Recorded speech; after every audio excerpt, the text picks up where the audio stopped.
चलिए सोचते हैं कि अगर हमारे पास ये मॉलिक्यूल है तो इसके साथ क्या होगा। चलिए इसको पहले नाम दे देते हैं।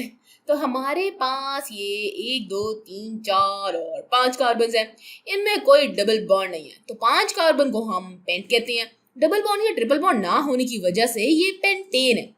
कार्बन नंबर 3 पर 2 ग्रुप्स हैं, ब्रोमो ग्रुप और इथाइल ग्रुप। लिहाजा इसको हम कहेंगे 3 ब्रोमो 3 इथाइल पेंटेन। ये 3 ब्रोमो 3 इथाइल पेंटेन एक सॉल्वेंट में हल होता है। यहाँ पर जो सॉल्वेंट है वो अल्कोहल है। इसमें 2 कार्बन है, मेथ एथ, लिहाजा ये एथनॉल है। अब देखते हैं कि जब 3 ब्रोमो 3 इथाइल पेंटेन एथनॉल में हल होता है तो क्या हो सकता है।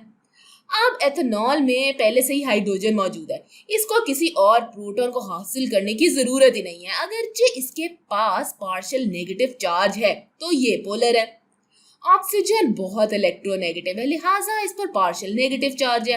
तो हो सकता है कि किसी हद तक इसको प्रोटॉन की जरूरत हो, लेकिन हाँ, ऑक्सीजन को बहुत शिद्दत से प्रोटॉन की जरूरत नहीं है। ये दरअसल एक कमजोर बेस है, लिहाजा एथेनॉल एक कमजोर बेस है। इसमें इतनी ताकत नहीं है कि ये कार्बन से जाकर इलेक्ट्रॉन्स को पकड़ ले, जैसा कि हमने E2 रिएक्शंस में देखा था। लिहाजा ये यहाँ पर ऐसे ही बैठा रहेगा और कुछ होने का इंतजार करेगा। तो क्या हो सकता है, यहाँ पर हमारे पास ब्रोमो ग्रुप है, हमारे पास ब्रोमीन है और ब्रोमाइड एनाइन एक अच्छा लीविंग ग्रुप होता है, यानी कि छोड़ने वाला ग्रुप।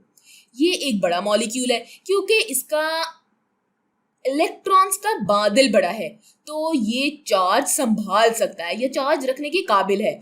और ये टर्शरी कार्बन से जुड़ा हुआ है। ये वाली कार्बन ये 1 2 3 कार्बन से जुड़ी हुई है। अगर ये अपना इलेक्ट्रॉन छोड़ती है तो ये मुस्तहकम हो सकती है। ये मुमकिनात के दायरे में आता है, ऐसा हो सकता है। लिहाजा ब्रोमीन एक अच्छा छोड़ने वाला ये लीविंग ग्रुप है और ये कार्बन एक मुस्तहकम कार्बोकैटायन हो सकती है। और ब्रोमीन पहले ही इलेक्ट्रोनेगेटिव है, ये पहले से ही इलेक्ट्रॉन को गले लगा लेना चाहता है। न्यूट्रल ब्रोमीन के पास 1 2 3 4 5 6 7 वैलेंस इलेक्ट्रॉन्स हैं। हो सकता है कि ब्रोमीन कार्बन से ये वाला इलेक्ट्रॉन ले ले और फिर इसके पास 8 वैलेंस इलेक्ट्रॉन्स हो जाएंगे और ये ब्रोमाइड बन जाता है। अब क्या होगा, जैसा कि एथेनॉल ने कुछ भी नहीं किया है, ये एक कमजोर बेस है, यानी ये इतना ताकतवर नहीं है कि इसके साथ रिएक्ट करे। तो अब क्या होने जा रहा है, ये एक बहुत आहिस्ता सा रिएक्शन, एक स्लो रिएक्शन होगा। ये बहुत तेज नहीं हो सकता। ये दरअसल रेट डिटर्मिनिंग स्टेप है, यानी कि ये एक ऐसा मरहला है जो इस रिएक्शन रेट का तयन करता है।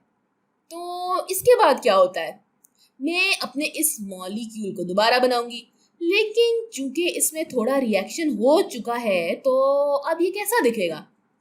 जैसा कि ब्रोमीन जा चुका है तो मैं अपने मॉलिक्यूल में अब ब्रोमीन नहीं बनाऊंगी, ये अपने साथ इलेक्ट्रॉन लेकर जा चुका है। ये दरअसल ब्रोमाइड है, तो मैं इसे यहाँ बना दूंगी। इसके पास ये 7 वैलेंस इलेक्ट्रॉन्स हैं इस तरह से, लेकिन जैसा कि ये कार्बन से भी एक इलेक्ट्रॉन लेकर जा चुका है तो इसके पास अब 8 वैलेंस इलेक्ट्रॉन्स हैं। इसके पास नेगेटिव चार्ज है और कार्बन पर पॉजिटिव चार्ज होगा, क्योंकि कार्बन ने एक इलेक्ट्रॉन खो दिया है और ये किसी हद तक मुस्तहकम है क्योंकि ये टर्शरी कार्बन है। अब सोचते हैं कि हो क्या रहा है। मैं एक चीज को बताना चाहूंगी, इस रिएक्शन के पहले हिस्से में सिर्फ एक ही रिएक्टेंट शामिल था, ये रेट डिटर्मिनिंग स्टेप, ये रिएक्शन का स्लो स्टेप। अगर ये नहीं होगा ना तो फिर कुछ भी नहीं होगा, लेकिन जैसा कि अब ये हो रहा है तो हर चीज अब तेजी से होने लगेगी। इसका मतलब ये हुआ कि रेट डिटर्मिनिंग स्टेप में सिर्फ एक रिएक्टेंट शामिल था। ये रिएक्शन SN1 जैसा ही है, मतलब इसके मुताबिक ही है, लेकिन यहाँ पर हम जो देख रहे हैं वो दरअसल एलिमिनेशन है, इसलिए हम इसको E1 रिएक्शन कहेंगे। एलिमिनेशन का मतलब है किसी चीज का निकल जाना। जैसा कि एलिमिनेशन पहले ही हो चुकी है, ब्रोमाइड पहले ही जा चुका है, पहले ही निकल चुका है, तो उम्मीद है कि आपको पता चल चुका होगा कि इसे E1 रिएक्शन क्यों कहते हैं। E से मुराद है एलिमिनेशन और रेट डिटर्मिनिंग स्टेप में सिर्फ एक ही रिएक्टेंट शामिल था। इसमें कमजोर बेस शामिल नहीं थी, इसलिए ये E1 रिएक्शन कहलाता है। अब जबकि ब्रोमाइड जा चुका है तो सोचते हैं कि क्या ये कमजोर बेस ये एथेनॉल कुछ कर सकता है। इसके ऊपर पार्शियल नेगेटिव चार्ज है और इसके सिरे पर पार्शियल पॉजिटिव चार्जेस हैं, तो ये किसी हद तक हाइड्रोजन की तरफ खींचेगा, या मेरे ख्याल से मुझे प्रोटॉन कहना चाहिए हाइड्रोजन की जगह। अब जैसा कि ये कार्बोकेटाइन है और ये पूरा मॉलिक्यूल एसिडिक बन चुका है, जिसका मतलब ये है कि ये प्रोटॉन्स देना चाहता है, या दूसरे तरीके से आप ये कह सकते हैं कि ये इलेक्ट्रॉन्स लेना चाहता है। चाहे आप ब्राउनस्टेड लवरी या लुइस की तारीफ इस्तेमाल करना चाहें, दोनों में से कोई भी इस्तेमाल कर ले, दोनों के मुताबिक ये प्रोटॉन्स देना चाहता है। इसके पास इजाफी पॉजिटिव चार्ज है और ये इजाफी पॉजिटिव चार्ज से छुटकारा हासिल करना चाहता है, लिहाजा ये कमजोर बेस के साथ रिएक्ट करेगा।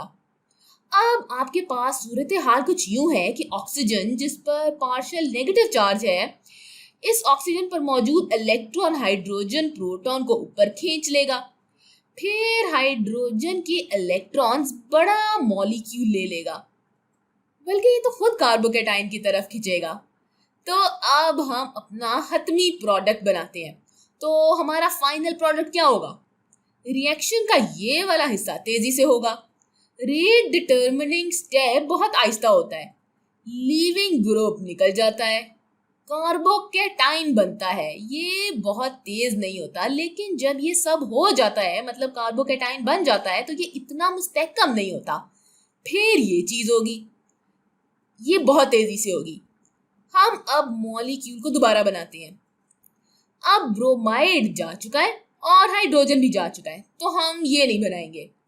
ये इलेक्ट्रॉन अभी तक कार्बन पर है, लेकिन ये इलेक्ट्रॉन जो हाइड्रोजन के साथ था अब कार्बोकेटाइन पर है, लिहाजा दोनों कार्बन्स के दरमियान अब डबल बॉन्ड बन जाएगा। ये वाला बॉन्ड यहाँ आ जाएगा, हमारे पास एल्कीन बन गई है। अब एथेनॉल ने प्रोटॉन लिया तो ऑक्सीजन का ये इलेक्ट्रॉन हाइड्रोजन के साथ बॉन्ड बना लेगा। अब जैसा कि ऑक्सीजन ने इलेक्ट्रॉन दिया तो अब इसके पास पॉजिटिव चार्ज है। पिछले मरहले में ब्रोमाइड ने ये छोड़ दिया था, अब ब्रोमाइड एनायन इर्द गिर्द फिर रहा है और जैसा कि इसके पास 8 वैलेंस इलेक्ट्रॉन्स हैं, इसलिए इस पर नेगेटिव चार्ज है। तो ये हमारा रिएक्शन हो चुका है। हमारे पास कमजोर बेस थी और एक अच्छा लीविंग ग्रुप था और टर्शरी कार्बन था, और फिर लीविंग ग्रुप ने छोड़ दिया। हमारे पास एक रिएक्टेंट शामिल था और जब ये एलिमिनेट हो गया, यानी कि जब ये निकल गया, तो फिर कमजोर बेस ने इस मॉलिक्यूल से हाइड्रोजन को ले लिया, जिससे ये मॉलिक्यूल एल्कीन बन गया। मैं आपको पहले ही बता चुकी हूँ कि ये E1 रिएक्शन कहलाता है। E से मुराद इस सूरत हाल में हेलाइड की एलिमिनेशन है और 1 से मुराद ये कि लिमिटिंग स्टेप में एक रिएक्टेंट शामिल था, इसमें वीक बेस यानी कमजोर बेस नहीं शामिल थी। हम इस बारे में मजीद बात करेंगे और ख़ास तौर पर मुख्तलिफ सूरतों में E1 रिएक्शन के मुख्तलिफ इकसाम भी देखेंगे कि मॉलिक्यूल में से कौन सा हाइड्रोजन उठाया जाए वगैरह वगैरह। और हम देखेंगे कि SN1, SN2, E1 और E2 के लिए कौन से रिएक्टेंट्स या कौन से माहौल की ज़रूरत होती है।